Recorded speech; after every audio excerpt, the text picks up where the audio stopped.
વિદ્યાર્થી મિત્રો, ધોરણ 12 વાણિજ્ય વ્યવસ્થા અને સંચાલનમાં આજે આપણો નવો ટોપિક જોશું. Topic number 9.9 depository.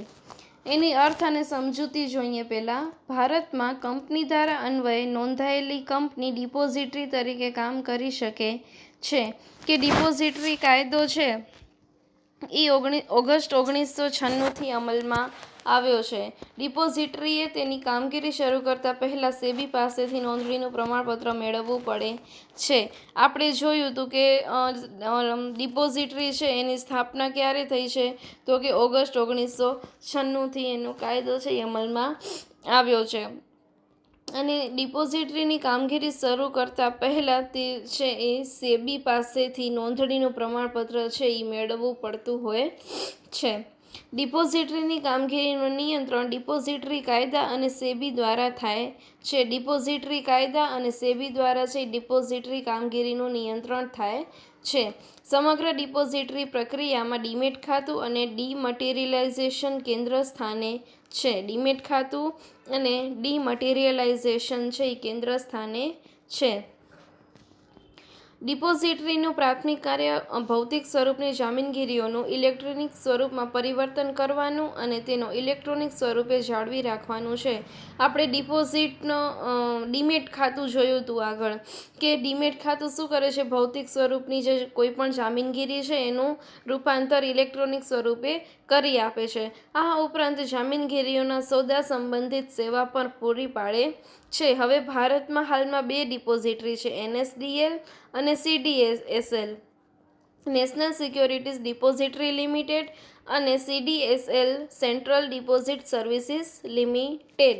બરાબર, તો આ બેના ફૂલ ફોર્મ છે તમારે હંમેશા પૂછાતા હોય છે, NSDL અને CDSL.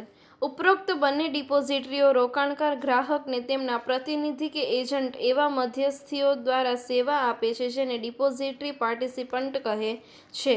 બેંકો, નાણાકીય સંસ્થાઓ, શેર દલાલ ડિપોઝિટરી પાર્ટિસિપન્ટ તરીકે જામીનગીરી કરી શકે છે. હવે NSDL અને CDSL શું છે એ આપણે પહેલાં જોઈ લઈએ કે ભારતમાં 2 ડિપોઝિટરી છે, NSDL અને CDSL. તો પહેલાં જોઈ લઈએ NSDL, national securities depository limited. અને જ્યારે પણ તમને NSDLનું ફૂલ ફોર્મ પૂછાય ત્યારે જો તમે સ્પેલિંગ લખો તો સ્પેલિંગ છે એ હંમેશા સાચો લખજો, અધરવાઇઝ તમારા માર્ક છે એ કટ થઈ જશે. અને જો તમને સ્પેલિંગમાં ડાઉટ લાગે તો એનું જે ગુજરાતી નામ છે એ લખી નાખવાનું કે નેશનલ સિક્યોરિટીઝ ડિપોઝિટરી લિમિટેડ. જો તમે ઇંગ્લિશમાં નામ લખશો અને જો સ્પેલિંગ ખોટો હશે તો તમારો અડધો માર્ક છે એ કટ થઈ જશે. બરાબર. NSDL એ કંપની ધારા અન્વયે સ્થપાયેલી જાહેર કંપની છે. NSDL શું છે? જાહેર કંપની છે. તેની નોંધણી સેબીમાં 1996માં થઈ હતી. કે NSDLની નોંધણી છે ઓગસ્ટ 1996માં થઈ હતી. NSDLની સ્થાપના નેશનલ સ્ટોક એક્સચેન્જ અને કેટલીક નાણાકીય સંસ્થાઓના સહયોગથી કરવામાં આવી છે. કે નેશનલ સ્ટોક એક્સચેન્જ અને નાણાકીય સંસ્થાઓના સહયોગથી છે એની સ્થાપના કરવામાં આવી છે. હવે NSDLની સ્થાપના કંપની ધારા અન્વયે જાહેર કંપની સ્વરૂપે થયેલ હોવાથી તેનું સંચાલક મંડળ બોર્ડ ઓફ ડિરેક્ટર્સ દ્વારા થાય છે. કેમ કે આ જાહેર કંપની છે એટલે એનું સંચાલન કોના દ્વારા થાય છે? બોર્ડ ઓફ ડિરેક્ટર્સ દ્વારા. NSDL તેના કાર્યો તેના નહીં કે રોકાણકારો તેના કાર્યો દ્વારા નિમાયેલા ડિપોઝિટરી પાર્ટિસિપન્ટ દ્વારા કરાવે છે. ફીની વસૂલાત ડિપોઝિટરી પાર્ટિસિપન્ટ પાસેથી કરે છે, નહીં કે રોકાણકાર કે ગ્રાહકો પાસેથી. કે NSDL છે એ ફીની વસૂલાત કોની પાસેથી કરે? ડિપોઝિટરી પાર્ટિસિપન્ટ પાસેથી, નહીં કે તેમના રોકાણકાર પાસેથી અથવા તો ગ્રાહક પાસેથી. રોકાણકારે ફી પેટે NSDLને પ્રત્યક્ષ રીતે કોઈ ખર્ચ ચૂકવવાનો હોતો નથી. ડિપોઝિટરી પાર્ટિસિપન્ટ એટલે કે રોકાણકાર અથવા તો ગ્રાહક પાસેથી ફી પેટે રકમ વસૂલ કરે છે.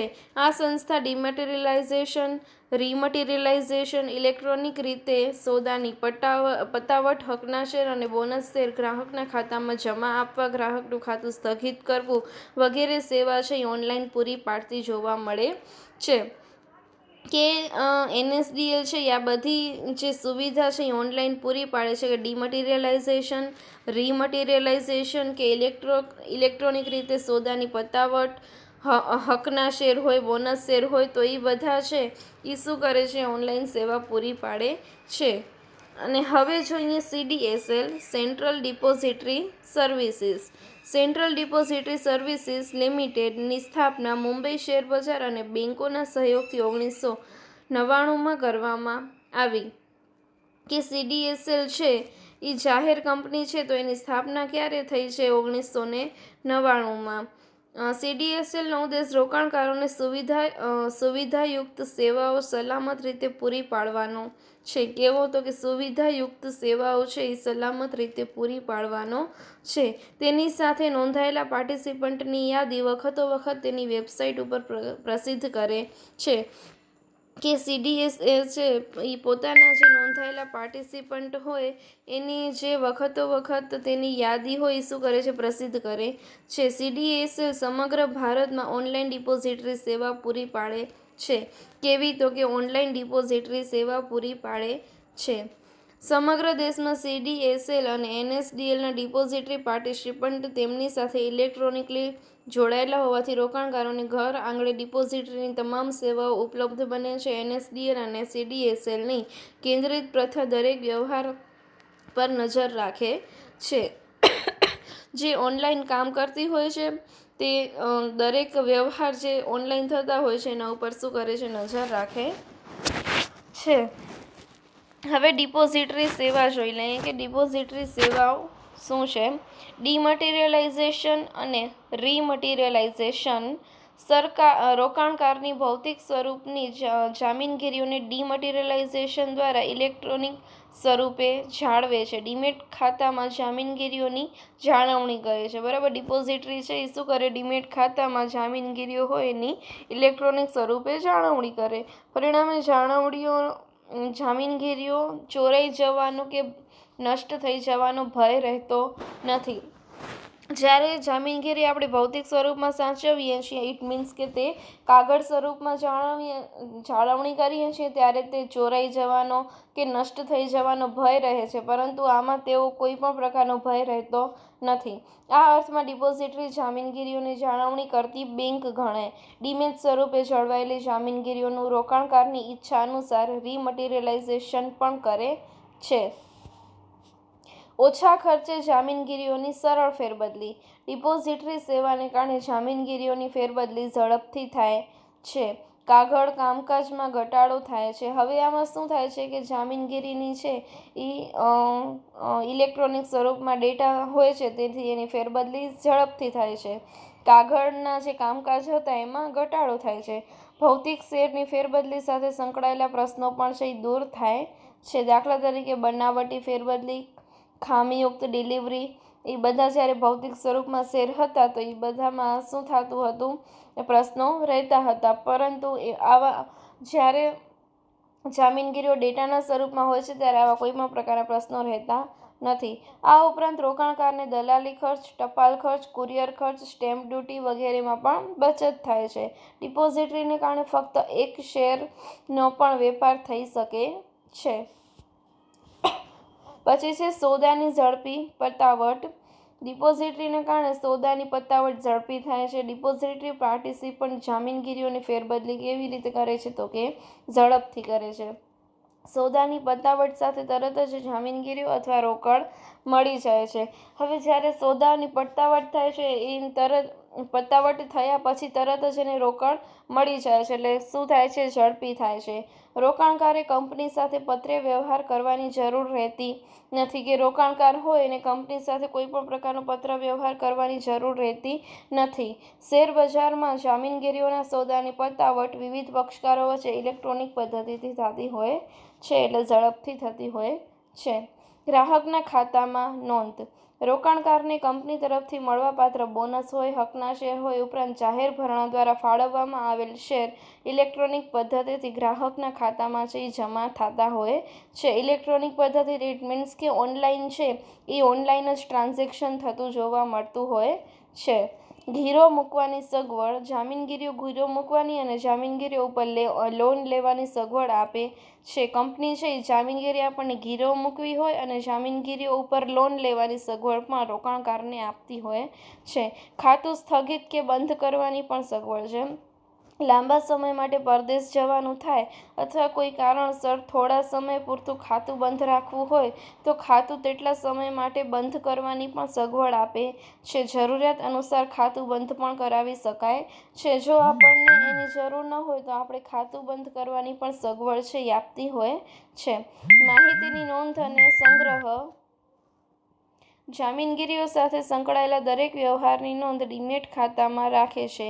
માહિતી સુરક્ષિત રહે છે અને જોઈએ ત્યારે મળી શકે તે રીતે સંગ્રહ થાય છે. એટલે માહિતીની નોંધ કેવી છે? સેફ છે. રોકાણકાર અને પતાવટ ગૃહ વચ્ચે કડી. શેરબજારમાં થતા જામીનગીરીઓના વ્યવહારો અને સોદાની પતાવટમાં રોકાણકાર અને પતાવટ ગૃહ વચ્ચે કડી તરીકેની સેવા આપે છે. ઇન્ટરનેટ દ્વારા સેવાઓ.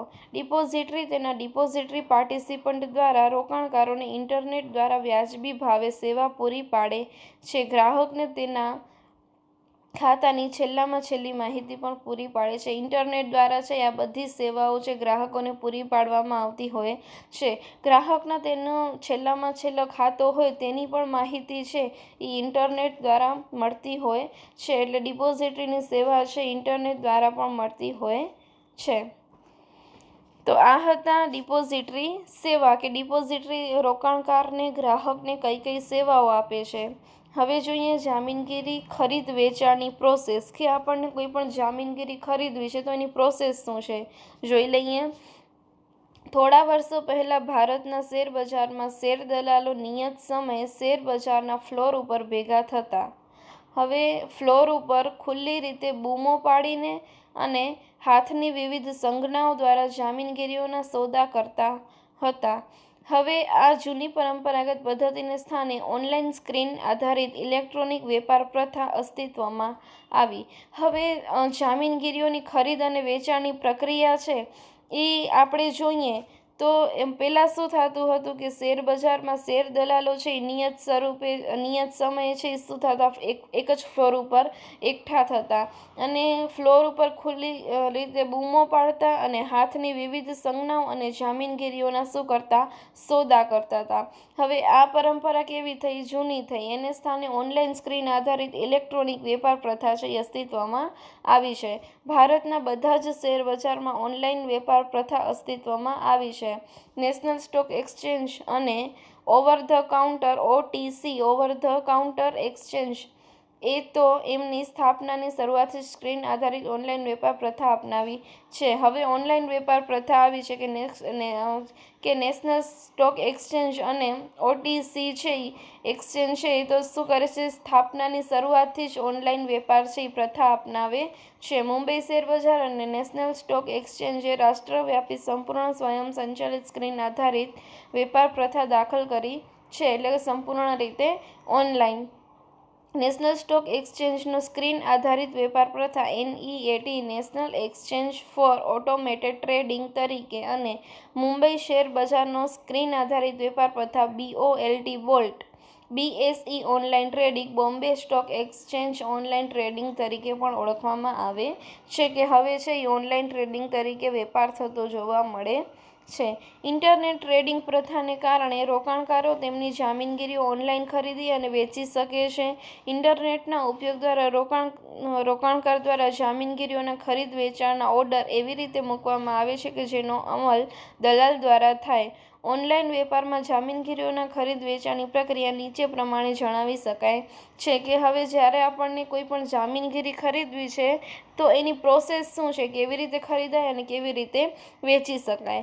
પેલું છે ડીમેટ ખાતું ખોલાવવું. ડિપોઝિટરી પાર્ટિસિપન્ટ પાસે ડીમેટ ખાતું ખોલાવવું પડે છે કારણ કે ડીમેટ જામીનગીરીઓના જ ઇન્ટરનેટ ઉપર ખરીદ વેચાણના સોદા છે એ થઈ શકે છે. તો સૌથી પહેલાં આપણને જો જામીનગીરી ખરીદવી હોય તો ડીમેટ ખાતું ખોલાવવો. પછી ખરીદ વેચાણનો ઓર્ડર આપવો કે રોકાણકાર કે ગ્રાહક હોય જે જામીનગીરીઓને વેચાણ કરવાનું હોય તેનો ઓર્ડર છે એ દલાલને આપવો પડે છે. ઓર્ડર મૂકતી વખતે શું કરે, ખરીદી વેચાણના પ્રત્યેક સ્ક્રિપ્ટ દીઠ ભાવ વગેરે સ્પષ્ટ રીતે જણાવવા પડે છે. જામીનગીરીઓના ખરીદ વેચાણમાં બે પ્રકારના ઓર્ડર હોય છે, મર્યાદિત ઓર્ડર અને બજાર ઓર્ડર. કે મર્યાદિત ઓર્ડર કે જેમાં ગ્રાહકે નિર્દેશ કરેલી કિંમતનો ઓર્ડર અમલમાં થાય છે. ખરીદ અથવા વેચાણની કિંમત નક્કી કરવામાં આવે છે. છૂટક રોકાણકારો અને ભંડોળ ગૃહો આ પ્રકારનો ઓર્ડર મૂકે છે. કે મર્યાદિત ઓર્ડરમાં શું હોય છે કે ગ્રાહકો છે નિર્દેશ નક્કી કરેલી કિંમતે શું કરે છે, ઓર્ડરનો અમલ કરે છે. અને ખરીદી અથવા વેચાણની કિંમત છે એ નક્કી કરવામાં આવે છે. છૂટક રોકાણકારો અને ભંડોળ ગૃહો હોય એ લોકો છે એ મર્યાદિત ઓર્ડર મૂકતા હોય છે. અને બીજો ઓર્ડર છે બજાર ઓર્ડર. તો કે બજાર ઓર્ડર કે જેમાં જામીનગીરીઓના ટ્રેડિંગ સ્ક્રીન ઉપર જે છેલ્લા ભાવ જણાવ્યા હોય અથવા બજારમાં જામીનગીરીઓની જે કિંમતે માંગણી થતી હોય તે કિંમતે ઓર્ડરનો અમલ થાય છે. કે છેલ્લો જે ભાવ જણાવ્યો હોય તેના અથવા જે કિંમતે માંગણી કરી હોય એ કિંમતે શું કરે, ઓર્ડરનો અમલ મૂકે. એટલે બજાર ઓર્ડર અને મર્યાદિત ઓર્ડર. પછી ઓર્ડરનો અમલ, જે ઓર્ડર મૂક્યો હોય એને અમલમાં મૂકવાનો. કે દલાલને ગ્રાહક પાસેથી ઓર્ડર મળે એટલે દલાલ શું કરે, ઓર્ડરનો અમલમાં મૂકે. દલાલ શેર બજારમાં ઓર્ડર મૂકે છે. દલાલ પોતાની ઓફિસમાંથી ગ્રાહક વતી ઓનલાઈન ટ્રેડિંગ દ્વારા સોદો કરી શકે છે. કે આપણે જે પણ ઓર્ડર કરીએ છીએ એ ઓર્ડરનો અમલ કરે છે અને શેર બજારમાં ઓર્ડર મૂકે છે. હવે શેર બજારમાં ઓર્ડર મૂકે એટલે ટ્રેડિંગનો સોદો છે એ કરી શકે છે. પછી છે કોન્ટ્રાક્ટ, કરાર, નોંધ. ગ્રાહકના ઓર્ડર પ્રમાણે જામીનગીરીઓની ખરીદી વેચાણનો સોદા થાય પછી દલાલ તે અંગેની નોંધ જેમાં કરે છે તેને કરાર નોંધ કહે છે. કે હવે જામીનગીરી ખરીદ વેચાણનો સોદો છે એ થાય છે અને તે અંગેની દલાલ છે એ જેમાં નોંધ કરે છે એને શું કહેવાય, કરાર નોંધ. કરાર નોંધ જે દિવસે સોદો કરવામાં આવ્યો હોય તે દિવસની પુષ્ટિ કરે છે. પુષ્ટિ મીન્સ કે તે દિવસનું પ્રૂફ છે. સામાન્ય રીતે સોદો થયાના 24 કલાકમાં દલાલ હોય એ કરાર નોંધ ગ્રાહકને મોકલી આપતી હોય છે. આ કરાર નોંધમાં જામીનગીરીનું નામ, કઈ જામીનગીરી ખરીદી છે, તેની કેટલી એની સંખ્યા કેટલી કે કેટલી સંખ્યામાં ખરીદી છે, સોદાનો ભાવ કેટલો છે, ઓર્ડર નંબર કયો છે, દલાલી કોણ છે, લાગુ પડતા એમાં કયા કયા કરવેરા છે, એ બધા છે એ જણાવેલા હોય છે. એટલે કોન્ટ્રાક્ટ નોંધમાં એ સોદો થયાનો દસ્તાવેજ છે. પછી સોદાની પતાવટ. તો કે જામીનગીરીઓના ખરીદ વેચાણના સોદાની પતાવટ મુંબઈ શેર બજારમાં પતાવટ ગૃહ દ્વારા થાય છે. કે સોદાની પતાવટ કોના દ્વારા થાય છે, તો કે Bombay stock exchange, Mumbai share માર્કેટમાં જે પતાવટ ગૃહ હોય, સેટલમેન્ટ હાઉસ હોય એના દ્વારા થાય છે. જ્યારે નેશનલ સ્ટોક એક્સચેન્જમાં સોદાની પતાવટ નેશનલ સિક્યોરિટીઝ ક્લિયરિંગ કોર્પોરેશન નિભાવતી હોય છે, NSCCL. સોદો કે વેપાર થાય તેના પછીના દિવસે સોદાની પતાવટ થાય છે. પછી છે રકમની ચૂકવણી અને જામીનગીરીની સોંપણી. જો ગ્રાહકો શેરની ખરીદી કરી હોય તો તે પેટે રકમની ચૂકવણી પે-ઇનના દિવસ પહેલા કરવી પડે. કે જો કોઈ ગ્રાહક છે એ શેરની ખરીદી કરી હોય તો તે પેટે જે રકમની ચૂકવણી છે એ શું કરે, પે-ઇનના દિવસ પહેલા કરવી પડે. કે શેરનું વેચાણ કર્યું હોય તો પે-ઇનના દિવસ પહેલા શેરની ડિલિવરી આપવી પડે. ગ્રાહકે શેરની ખરીદી કરી હશે તો પે-આઉટના દિવસે શેરની છે એ સોંપણી થાય છે અને શેરનું વેચાણ કર્યું હશે તો પે-આઉટના બીજા દિવસે એને નાણાં મળી જાય છે. એટલે એવી રીતે તેની રકમની ચૂકવણી થાય છે, પે-ઇન અને પે-આઉટ. પે-ઇન દિવસ એટલે એ દિવસ કે જે દિવસે વેચેલા શેરની સોંપણી શેરનો વેચનાર શેર બજારને મધ્યસ્થી મારફત કરે છે. અને પે-આઉટ દિવસ એટલે જે દિવસ શેર ખરીદનારને શેરની સોંપણી શેર બજાર કરે છે અને શેર વેચનારને તેની રકમ છે ચૂકવી આપે છે. એટલે પે-ઇન અને પે-આઉટ દિવસ કોને કહેવાય એ તમારે એક વાક્યમાં પૂછાતા હોય છે. કે પે-આઉટ દિવસ એટલે શું અને પે-ઇન દિવસ એટલે શું. બરાબર. પછી છે સોદાની પતાવટની ગ્રાહકને જાણ કરવામાં આવે છે કે જામીનગીરીઓના વેચાણના સંજોગોમાં દલાલ છે એ ગ્રાહકને બેંક દ્વારા રકમની ચૂકવણી કરશે અને જામીનગીરીઓની ખરીદીના સંજોગોમાં દલાલ છે એ ગ્રાહકના બેંક ખાતામાંથી રકમની સીધી ચૂકવણી કરશે. ડીમેટ ખાતા દ્વારા ગ્રાહકને સોદાના પતાવટની જાણ કરવામાં આવે છે કે જ્યારે પણ કોઈ પણ સોદાની પતાવટ થઈ હોય તો એની જાણ છે એ ગ્રાહકને કરવામાં આવે છે કે બેંક દ્વારા રકમની ચૂકવણી કરી હશે કે જામીનગીરીને ખરીદીના સંજોગોમાં પણ બેંક ખાતામાંથી રકમ છે એ સીધી ચૂકવણી કરશે અને સોદાની પતાવટની જાણ છે એ ગ્રાહકને કરશે. તો આ હતું જામીનગીરીઓની ખરીદ અને વેચાણ, કે કેવી રીતે આપણે ખરીદી કરી શકીએ, વેચાણ કરી શકીએ. તો સૌથી પહેલાં આપણને ડીમેટ ખાતું ખોલાવવું પડે છે. પછી ખરીદી વેચાણનો ઓર્ડર કરવો પડે. એમાં મર્યાદિત ઓર્ડર અને બજાર ઓર્ડર બંને હોય. ઓર્ડર આપ્યા પછી ઓર્ડરનો અમલ થાય. ઓર્ડરના અમલ પછી શું થાય, એની કોન્ટ્રાક્ટ નોટ રાખવામાં આવે. પછી સોદાની પતાવટ કરવામાં આવે. સોદાની પતાવટ થઈ જાય પછી શું થાય, રકમની ચૂકવણી થાય અને પછી સોદાની પતાવટ થઈ હોય એની ગ્રાહકને જાણ કરવામાં આવે. બરાબર. તો આ હતા જામીનગીરીઓ ખરીદ વેચાણની પ્રોસેસ. હવે આપણે જોઈએ SEBI, security and exchange board of India. SEBI શું છે અને એના કાર્યો શું છે. Security and exchange board of India ધારા 1992 અન્વયે જાન્યુઆરી 30, 1992ના રોજ સેબી કાયદેસર રીતે છે અસ્તિત્વમાં આવી. તેનું મુખ્ય ઓફિસ મુંબઈમાં છે, જ્યારે તેની પ્રાદેશિક ઓફિસો કલકત્તા, દિલ્હી અને ચેન્નઈમાં આવેલી છે. ભારતમાં આવેલા શેર બજારોનું નિયમન કરનારી સેબી છે એ કેવી છે, કાયદેસરની સંસ્થા છે. હવે એના ઓબ્જેક્ટિવ શું હોઈ શકે, સેબી શા માટે અસ્તિત્વમાં આવી હોય, તો કે જામીનગીરીઓમાં જે રોકાણ કરનારા હોય એ લોકોનું શું થાય, હિતોનું રક્ષણ થાય, બજારને વિકાસ માટે પ્રોત્સાહન આપે અને બજારનું નિયમન થાય. તો એનો હેતુ 3 છે કે રોકાણકાર છે એ લોકોના હિતોનું રક્ષણ થાય, જામીનગીરીઓનું જે બજાર છે એનો વિકાસ થાય અને પ્રોત્સાહન મળે અને જામીનગીરીઓના બજારનું નિયમન કરે. હવે આપણે સેબીના કાર્યો છે એ જોઈ લઈએ કે શેરબજારમાં થતા ધંધાનું નિયમન, કે સેબી દ્વારા બજારોમાં થતો ધંધો અને શેરબજારોની કામગીરી ઉપર છે એ નિયમન રાખે છે. કોણ, તો કે સેબી. કે બજારમાં ધંધો થાય છે અને શેરબજારની કામગીરી કેવી રીતે થાય છે તો એના ઉપર એ નિયંત્રણ રાખે છે. નક્કી કરેલા નિયમો અને માર્ગદર્શિકાઓનું પાલન શેરદલાલો, પેટા દલાલો, મર્ચન્ટ બેન્કર દ્વારા થાય છે કે નહીં તે અંગે નિરીક્ષણ રાખે છે. શેરબજારોની સમગ્ર કામગીરી ઉપર અસરકારક અંકુશ છે એ રાખતી હોય છે. એટલે કે શેરબજારમાં નિયમન કોણ રાખે છે, તો કે સેબી છે એ સમગ્ર કામગીરી ઉપર અસરકારક અંકુશ રાખે છે. રોકાણકારોના હિતોનું રક્ષણ, તો કે સેબીનું મૂળભૂત કાર્ય શું છે કે જામીનગીરીઓમાં જે રોકાણ કરે છે એ લોકો રોકાણકારોના હિતોનું રક્ષણ થાય. આથી નક્કી કરેલા ધારાધોરણો અને નિયમોનું પાલન છે એ મધ્યસ્થીઓ દ્વારા કરાવે છે. મધ્યસ્થીઓની નોંધણી અને નિયમન, તો કે શેરબજારમાં કાર્ય કરતા મધ્યસ્થીઓ જેવા કે મર્ચન્ટ બેન્કર, શેર દલાલ, પેટા દલાલ, જામીનગીરીઓના રજિસ્ટ્રાર વગેરેની નોંધણી કરે છે અને તેમના કાર્યોનું શું કરે છે, નિયંત્રણ કરે છે. મધ્યસ્થીઓ માટે તાલીમનું આયોજન પણ કરતી હોય છે. પછી છે મ્યુચ્યુઅલ ફંડની નોંધણી અને નિયમન, તો કે મ્યુચ્યુઅલ ફંડની નોંધણી અને તેમની કામગીરીઓનું નિયમન કરે છે સેબી.